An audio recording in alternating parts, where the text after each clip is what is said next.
Amen, haleluya. Bene data shuti bakunzi bikamba TV, nongeye kubasuhuza. Amahoro y'umwami wacu Yesu nabane namwe. Mbifurije umugisha aho muri. Ndagushima wewe wakoze subscribe, wakoze kuri iyo nzogera. Yesu aguha umugisha. Ndashima nanone abadutera inkunga, nawe kandi wifuza kudutera inkunga. N'umwanya wo gukorera Imana kugira ngo uyu murimo twahamagariwe tubashe kuwukora neza. Ndashimira inshuti zacu ziri hirya no hino, abatumirwa dutumira baza kuri iyi mikoro. Imana ibaho umugisha, n'abantu dutumira bagatanga ubuhamya bavuga iby'Imana yabakoreye. Twese hamwe Imana itugirire neza. Reka dusenge Imana. Uwera wa Isiraheli, Imana izahoraho, Imana ifite umugambi mwiza ku bana bayo. Ndagushimye ko icyo ugambiriye kuri twebwe atari ikibaho ahubwo ari cyiza. Ndasenze muri aka kanya kugira ngo haba mwene data turi kureba inyigisho, nanjye ubwanjye wayigishe, twese tubone umugisha buvuye kuri wowe mu izina rya Yesu. Amen. Imana ibaho umugisha. Ndagira ngo tuganire ijambo riri muri Zaburi ya 23. Niyo jambo ngiye kuvuga. Umutwe w'ijambo witwa ngo Uwiteka n'umwungeri wawe. Aho waba uri hose, ubuzima bwose waba urimo, akazi kose waba ufite, ubukene waba urimo, Uwiteka n'umwungeri wawe. Yesu ashimwe cyane. Ariko Uwiteka b'umwungeri wawe iyo wamwemereye, iyo wemeye ko Uwiteka b'umwungeri wawe, ibyawe byose ubishyira mu Uwiteka. Uwiteka araza agafata umwanya wa mbere mu buzima bwawe, araza akaba mu buzima bwawe. Iyo Uwiteka abaye mu buzima bwawe, akubera umwungeri. Zaburi ya 23 biravuze ngo Uwiteka niwe mwungeri wanjye sinzacena, anjyamisha mu cyanya cy'ubwatsi bubisi, anjyana iruhande rw'amazi adasuma, asubiza intege mu bugingo bwanjye, anyobora inzira yo gukiranuka kubw'imbabazi. Haleluya. Bibiliya yatubwiye ngo anyobora inzira yo gukiranuka kubw'izina rye. Naho nanyura mu gikombe cy'igicucu cy'urupfu, sinzatinya ikibi cyose kuko ndi kumwe nawe. Umva, naho yaca muri covid. Ubu ngubu turi mu kibazo, turi mu kibazo cya covid. Abantu benshi bararwaye, nabandi ni bararwara, ariko mu izina rya Yesu Kristo, wowe urwaye wamaze kwandura covid, ndagusezeranya ko Uwiteka nawe umwungeri wawe, Uwiteka azakugirira neza. Yesu ashimwe cyane. Nabwo ikibazo turimo cy'uburwayi bwa covid, cy'ibigaragazo turi gucamo, bigomba kudutandukanya n'urukundo rw'Imana. Bene data shuti bakunzi bikamba TV, ndagira ngo nongere mbabwire, Imana si umuntu ngo ibeshye. Data nibarakubwiye ngo azakurinda iki cyorezo, habeho naho abantu bose barwara, Imana izakurinda. Nawe uzarwara ariko uzakira. N'ubundi hari n'izindi ndwara warwaye kandi Imana iragukiza. Bishatse kuvuga iki? Bishatse kuvuga ngo covid ntigutandukanye n'Uwiteka umwungeri wawe.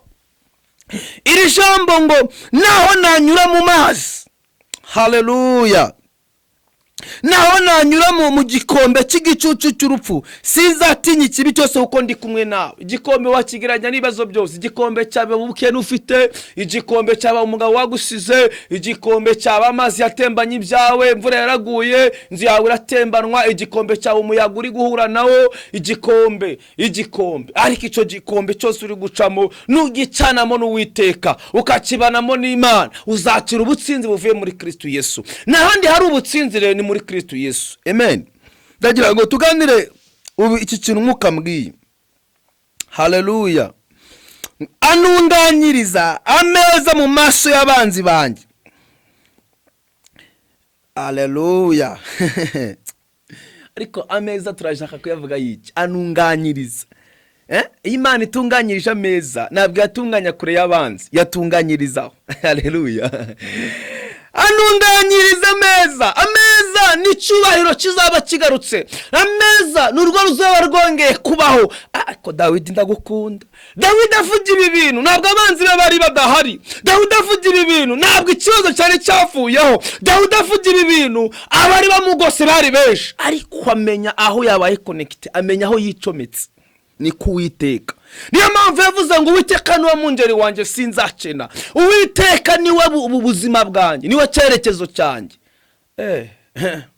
reka ngubwire aya magambo. Iyo Uwiteka ari umwungeri wawe ugira ikintu bita ibyiringiro mu mutima. Imana ishimwe cyane. Ahangaha uyu murongo wavuze ngo asize amavuta, reka ngubwire mwene da, Imana igusiga amavuta mu izina rya Yesu. Haleluya. Buriya Dawidi avuga ngo asize amavuta mu mutwe, igikombe cyanjye kirasesekara. Nukuri kugirirwa neza n'imbabazi bizanyomaho iminsi yose nkiriho, nanjye nzaba mu nzu y'Uwiteka iteka ryose. Nawe ntabwo nzi icyo Imana ivuganye nawe. Hano Dawidi avuga aya magambo yari mu gihe kigoye, hari igihe kitamworoheye. Amateka ya Dawidi murayazi, ariko Bibiliya itwereka uburyo Dawidi yirukanganagwa buri munsi, ashakishwa buri munsi.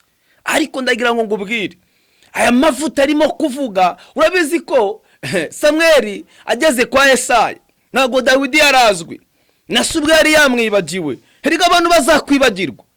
Umuntu umwe yaravuze ngo iyo umuntu akennye nta muntu umutumira.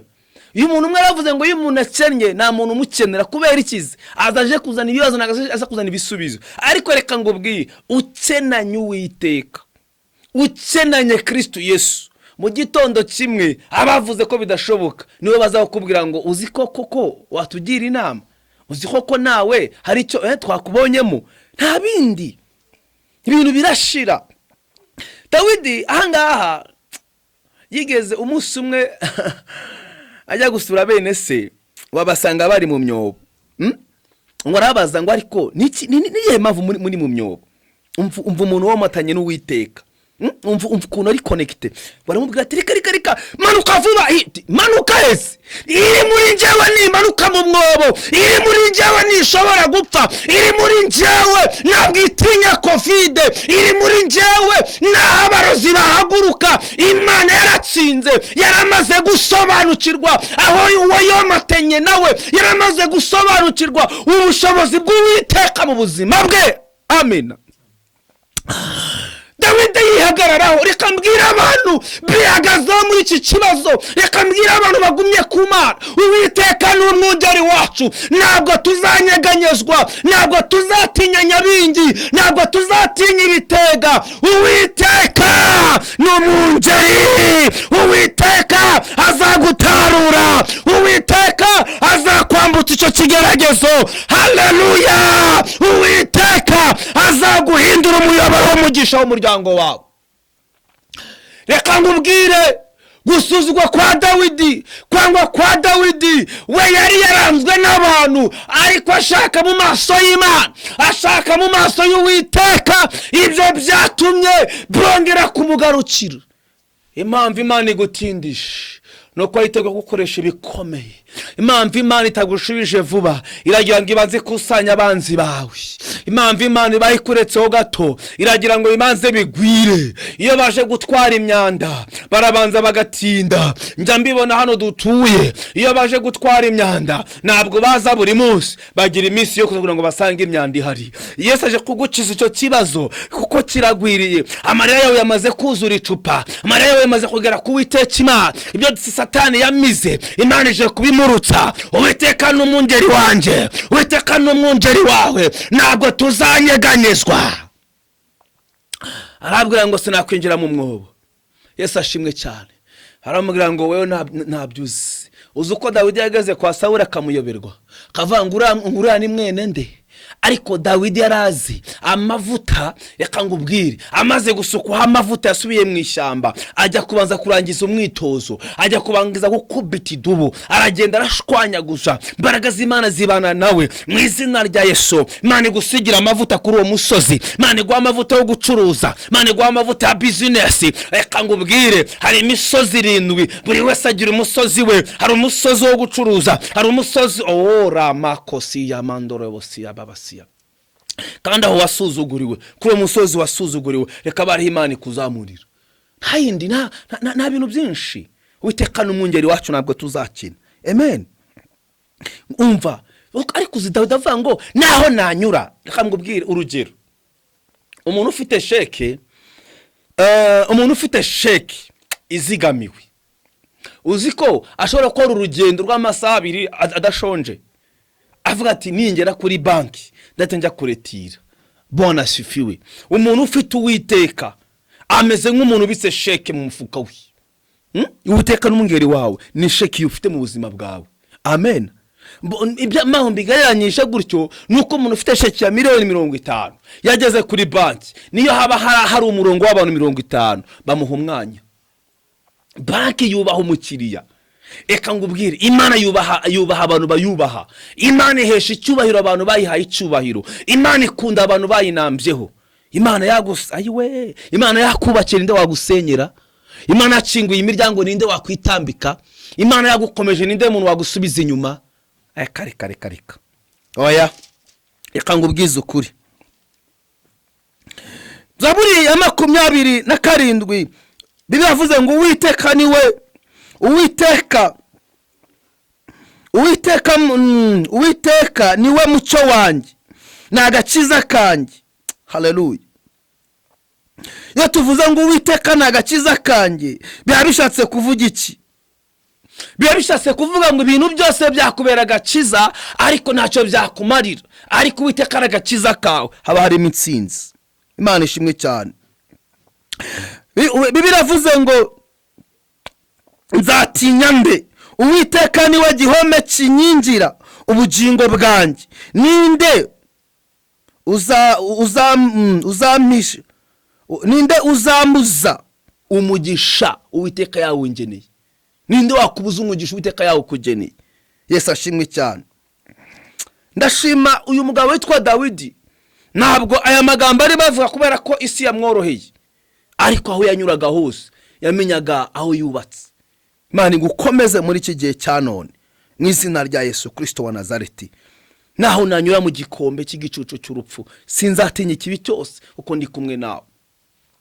Ubuzima tubayemo bwa buri munsi ni ishuri.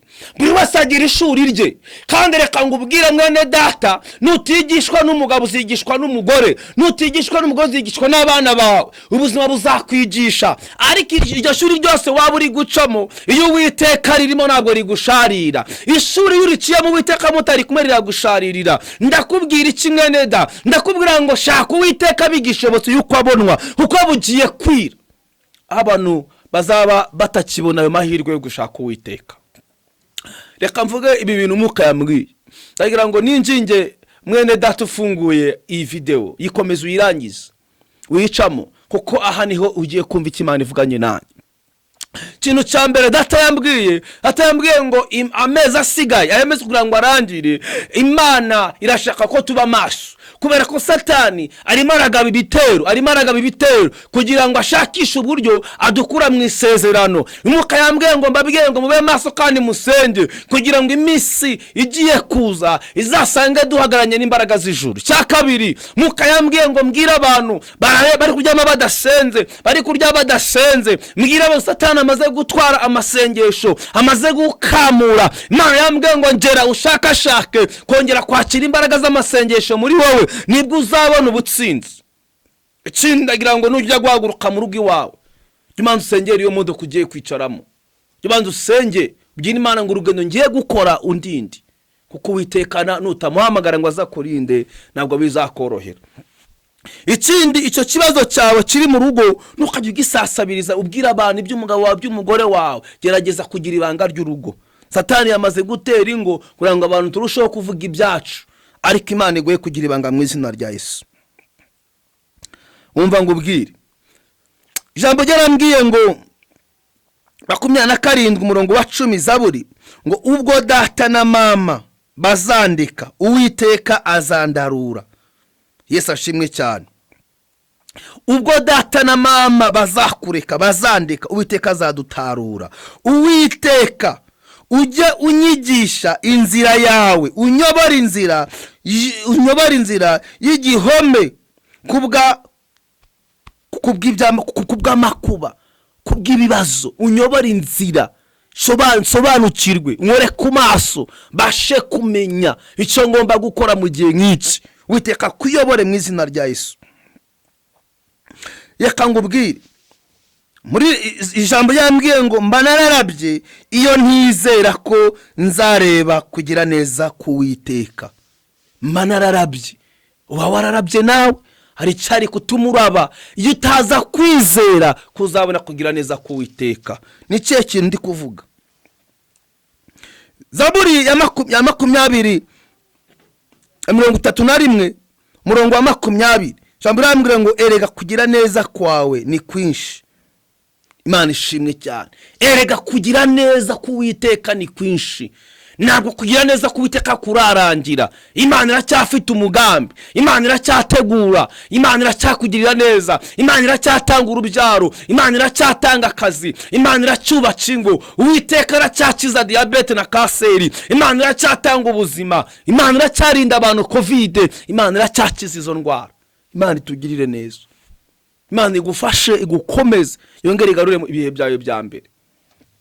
Imana yongere igira ikintu ikora mu buzima bwawe. Yesu ashimwe cyane. Haleluya. Jambo ry'Uwiteka rimo rirambwira neza ngo erega n'ahandi hantu dukomerera ni mu mwami, muri Yesu Kristo niho hari ubuzima. Ndagira ngo ifurize mwene data kubaho urinzwe na Kristo Yesu. Imana ikugirire neza cyane. Tugiye gusaba imbaraga z'Imana zitugarukeho kandi Uwiteka yongera dukomeze. Haleluya. Bibiliya yarambwiye, Dawidi yakomeje kuvuga ngo hahirwa ishyanga rifiteho Uwiteka nk'umutabazi, hahirwa urugo rufite Uwiteka, hahirwa umukristo ufite Uwiteka, hahirwa umusore, hahirwa umukobwa ufite Uwiteka. Abandi bizabacanga ariko ntibizagucanga. Hahirwa ishyanga rifite Uwiteka nk'umutabazi. Ninde wakubera umutabazi muri iki gihe atari Uwiteka? Bandi bantu bakugira neza bitewe nuko bakeneye inyungu, ariko ndashima Imana kwigira utabara nta yindi nyungu dukeneyeho. Ndashima Uwiteka ajya yubaka urugo rwawe, abarozi barusenye, Imana Satani akaza akabivuyanga, ariko mu kandi kanya Imana igatanga icyerekezo. Nurebe kuko Imana igariye urugo rwawe, rebe uko Imana igushubije urugo rwawe, rebe uburyo Imana ikubakiye se. Bose uragira ngo abarozi ni kangahe bifuje ko umugabo wawe apfa, ariko Yesu wawo ndi wamenye. Ntabwo Imana yica, Imana irakiza. Ntabwo Imana isenya, Imana irubaka. Imana ni amahoro, Imana ni ubuzima. Uwiteka niwe Mwungeri wacu, ntabwo tuzakena. Niyo mpamvu nakubwiye ngo iri jambo ryumve, Uwiteka ni Umwungeri. Ni cye kintu cyari kibaye Umwungeri wawe. Warutinze hehe? Umvaga Umwungeri wawe arinde. Ndagira ngo dusengane Imana. Haleluya. Ikangubwire, Imana ikeneye kukwigisha ngo ikwereke inzira inyuramo. Imana ikeneye kugira ngo ikuyobore, ikwereka ahantu ugomba kubonera umugisha. N'ahandi ni muri Kristo Yesu. Ongera ufate umwanya, ufate Bibiliya, ongera usome ijambo ry'Imana, ongera ugaruke ku gicaniro, ongera ushake mu maso y'Imana. Ntabwo Imana izemera kumwara, Imana izakurinda amajya n'amazi. Yesu ashimwe cyane. Imana ibaha umugisha rero bakunze Bikamba TV. Yesu abaha umugisha, abareba izi nyigisho aho muri mwese, Imana ibagirire neza. Eka soreze kuri iri jambo rya Zaburi 40 murongo wa 1. Biravuga ngo nategereje Uwiteka nihanganye, anegera ugutwi, yumva gutaka kwanjye. Nategereje Uwiteka nihanganye, anegera ugutwi, yumva gutaka kwanjye. Ntabwo Imana yumva gutaka kwawe udatatse. Mujye mureka dutake, tubwire Imana. None se gufata telefone ugahamagara umuntu, gufata telefone ukohereza umuntu message, wajye wandikira Imana se, wajye utakira Imana se. Yesu ashimwe cyane. Haleluya. Reka ngubwire, hari urwo abantu bifuza ko wajyamo, abantu mwasenganye, abantu mwabanye, abantu mwakoranye, abantu mwiganye, nta n'umwe ukikwibuka, nta n'uwakureba, nta n'uwaguhamagara, ariko Yesu aracyahari. Murongo wa 3 avuze iki se? Ngo kandi angura mu rwobo rwo kurimbura no mu rwondo rw'isayo, ashira ibirenge byanjye ku rutare, akomeza intambwe zanjye, kandi yashize indirimbo sha mu kanwa kanjye. Imana yarurema, Imana rubasha, ishize indirimbo sha mu kanwa kawe. Nawe ugiye kwitwa izina rishya. Ntabwo igihe cy'iki ngiki izo Imana izongera kukureka. Imana igiye kuguha amashako mashya, igiye kugwereza, igiye kuza kwegura ihema ryawe. Yesu ashimwe cyane. Imana itugirire neza. 5 havuze ngo hahirwa uwiringira Uwiteka, kandi ntahindukirire abibone cyangwa abiyobagiza. Kwiyobagiza bisatse kuvuga ngo ni ukwiyobagiza ubuzima wagiye unyuramo, ni ukwiyobagiza Imana yagukuye. Hari abantu bamara gusubizwa. Hari umuntu twahuye ejo bundi, ndamubaza ati Yesu ashimwe, atahimbazwe. Mama se amakuru yawe ambwira ngo ndi bize ako ni ku buryo yasengaga ashakisha umugisha Imana amukanyarira tujya kizabonwa tujya none ubu n'umwanya w'isegonda wo gupfukama nta yabona. Nawe wenda nuko byakugendekeye ariko ntukaburira Imana umwanya. Narababwiye ngo ibyavuye ku mavi birindirwa n'amavi. Narababwiye ngo Imana iguhaye umugore kuko wasenze, utamusengera arakunanira. Data naguha imodoka kuko wayisengeye, nutayisengera izagenda. Rero nukabe bize kubera ko wamaze kubona ibyo bashakaga. Erega n'ubugingo bwawe burakenewe. Ese wagize ngo ibyo bintu Imana iguhaye nibyo byonyine byakunezeza? None se ni ibintu binezeza ko tuzi abantu batanezere kandi bafite ibintu? Ariko biratubwiye ngo Uwiteka niwe ncururira iki? Umutima. Imana ikugirire neza rero. Reka dusengane Imana. Imana idufashe, ntabwo nzi icyo umutima wawe uri kukubwira. Ndongera kukurarikira gukora subscribe, ndongera kukurarikira kudutera inkunga, uburyo bwose wadushyigikira, amasengesho, mu nama zawe. Dukeneye inkunga yawe mwene kugira ngo ubutumwa bugere kure. Ese uragira ngo uduteye inkunga umurimo w'Imana ukaguka ntacyo byabitwaye? Imana iguha umugisha kubw'ishyaka n'umuhati wawe. Reka nibwirira abantu bamaze iminsi batakira Uwiteka, mabwire ngo Uwiteka yiteguye kubumva. Reka mbwira abantu bamaze iminsi mu masengesho, kubwira ngo ayo masengesho yageze ku Uwiteka. Topele kosi ya mandorevo. Reka menivore sa detail. Imana iguha umugisha. Imana rurema ikugirira neza. Ndagira ngo dusengane Imana. Uwiteka Imana nyiringabo, Imana yaremye ijuru n'isi, nzamuye uru rubyiruko Mana, nzamuye abantu bari bamaze kukuvaho, ngweretse abantu bari bamaze kujya kure yawe. Repere kositala enemenivo. Urakoze kongeye kuzura ubucuruzi bwe, urakoze kongeye kumuha amahoro, urakoze kongeye kuzana umunezero mu mutima we. Rasitala elebefa. Ndagushimira ko uyu mwana w'umukobwa yarira umuhaye umunezero. Urakoze ko uyu mumama umuhaye umunezero. Ripa la sita enebe. Urakoze kongeye gusura amasezerano ye. Agushimiye ko amagambo yabyiwe mubabaje ariko uzanye ijambo rimuhumuriza. Uwiteka niwe Mwungeri wawe, ntabwo uzakena, humura. Nubwo abantu batakubwira amagambo akunevorekide, ariko Yesu aje kugukora ayo magambo y'umuvumo mu izina rya Yesu Kristo wa Nazareti. Yabanye na Dawidi mu ishamba, iyo Mana ibanye nawe muri ubwo buzima. La kositala enemenivo. Ndumva umwuka mbwira ngo mbwire uyu muntu uri kunkurikirana ngo Data aje kumanukira kuza kugutevorekide, kuguha agaciro. Data kambwira ngo aciye akanzu ku buzima bwawe. Mwuka kambwira ngo mbwire uyu muntu maze imisumva na amahoro umutima. Imana mazimanikiye kuguha amahoro. Resira basi debo. Maze imisumva umwuka w'urupfu mu rugo rwawe, maze imisi nawe wirotera urupfu, ariko mu izina rya Yesu Kristo ndirukana uwo mwuka w'urupfu ku buzima bwawe. Repeko sitala eneme vaya zekite. Ndumva Data mbwira ngo Imana ikuyeho umwuka w'urupfu mu rugo rwawe. Parasikoti ya beva. Imana iguhagurukije. Rekoti tala menivorekide. Ntabwo uzongera kugwa, ntabwo uzongera gusubira inyuma. Imana ikugaruye mu gakiza. Mara sita ko elemenivo. Akira ikiganza cy'umugisha. Pele sitala elebefaya. Wari warabeshwe ariko Data kuzanisha utazakubesha. Risala elemeva. Mugisha y'Imana ube ku rugo rwawe. Yo business amafaranga yarahombye ariko Data gwandi mafaranga mu izina rya Yesu. Baraga z'Imana zibanye nawe. Akira kongera guhishurirwa, akira kongera kumenya umugambi w'Imana ku buzima bwawe. Yesu aguha umugisha kandi Imana ikugirire neza. Uwiteka niwe Mwungeri wacu, ntabwo tuzakina. Imana izakurinda amajya n'amaza. Reka ngubwire icyapa cyari imbere yawe cyo kutazatera imbere, cyo kutazigera ugira amahoro, Imana igikuyeho mu izina rya Yesu. Iyo cyapa cya stope bari baravuze ngo uzahome uzakore muri ubwo buryo ariko ntuzatera imbere. Ndabona Imana ikuyeho icyo cyapa. Ndabona Imana iranduye umwuka wari warahagaze ku marembo yawe. Resila ala piko titala enemenivo. Imana igaruye amakurevo, Imana igaruye imbaraga zo gusenga. Ndumva Imana imbwira ngo iragushigikiye. Talako side befa. Imana ikinguye ingendo zawe. Akira kubyara umwana w'umuhungu. Resila enemenivo. Akira umwana w'umukobwa. Tala enemenivo resale taya. Akira agakiza mu rugo. Resita emevo. Akira kongera kubaho wumva unezerewe muri Kristo Yesu. Amahoro y'Imana bane nawe. Subscribe yawe irakenewe, inkunga yawe irakenewe. Amahoro y'Imana bane nawe. Kora kuri iyo nzogera ujye ubona inyigisho zacu. Ubuntu bw'Umwami wacu Yesu ube ku buzima buzima bwawe, niko ngusengeye nanjye nisengera ikirenzeho n'ubugingo buhoraho, nibwo duharanira uko bukeye n'uko bwije. Yesu aguhe umugisha mukunzi w'Ikamba TV. Imana ibane nawe mu izina rya Yesu, amen.